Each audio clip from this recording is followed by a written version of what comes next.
بنيتي بنيتي مقامها في مهجتي إن كان لي من فتنة في العمر فهي فتنتي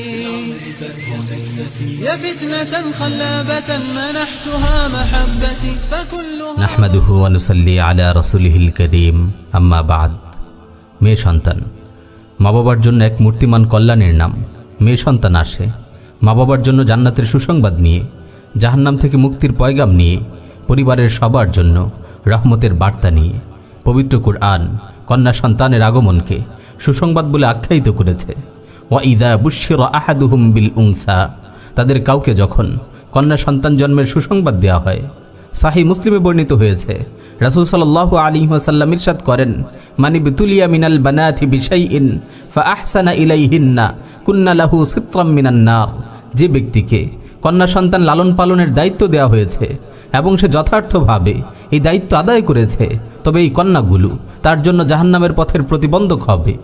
সুনানে ইবনে মাজাহ এসেছে, রাসূল সাল্লাল্লাহু আলাইহি ওয়াসাল্লাম ইরশাদ করেন, মা মিন রাজুলিন তুদরিকু লাহু ইবনাতান ফায়ুহসিনু ইলাইহিমা মা সাহিবাতা ইল্লা আদখালাতাহুল জান্নাহ, যে ব্যক্তির কাছে দুইজন মেয়ে সন্তান বড় হয় এবং যতদিন তারা তার কাছে থাকে সে তাদের প্রতি দয়া ও সদাচার করে, তবে তারা উভয়ে তাকে জান্নাতে প্রবেশ করাবে। কন্যার প্রতি দয়া ও সদাচারের অন্যতম একটি কাজ হলো তাকে যথাসময়ে উপযুক্ত পাত্রের হাতে সোপর্দ করা।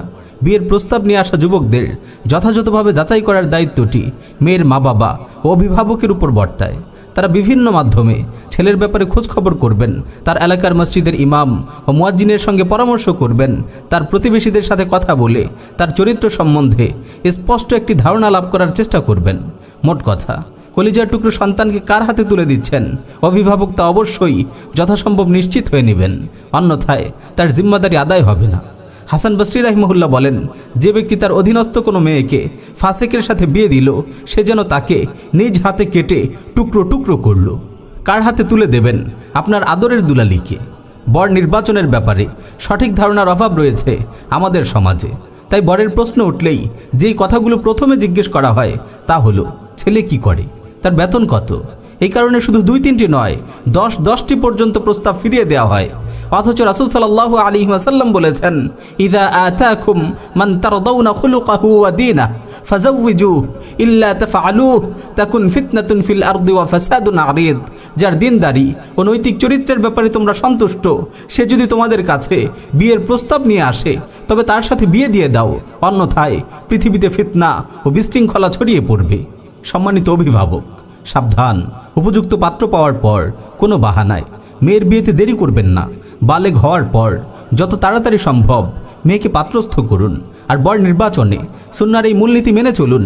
পাশাপাশি অন্যান্য অপরিহার্য বৈশিষ্ট্যগুলোর প্রতিও সজাগ দৃষ্টি রাখুন।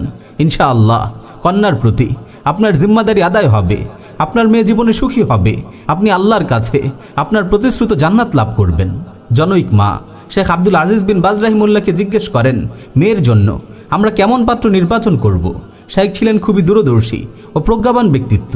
তিনি উত্তর দেন, সালাতের ব্যাপারে যত্নশীল কোনো যুবক প্রস্তাব নিয়ে এলে আপনারা তাকে ফেরত দেবেন না এবং বিয়েতে দেরি করবেন না। এটাই মূলত জীবন সম্পর্কে একটি সংক্ষিপ্ত অথচ পূর্ণাঙ্গ ধারণা। আল্লাহ তাআলা কন্যা সন্তানের যথাযথ প্রতিপালনের মাধ্যমে আমাদেরকে জান্নাত লাভ করার তৌফিক দিন। আমিন ইয়া রাব্বাল আলামিন।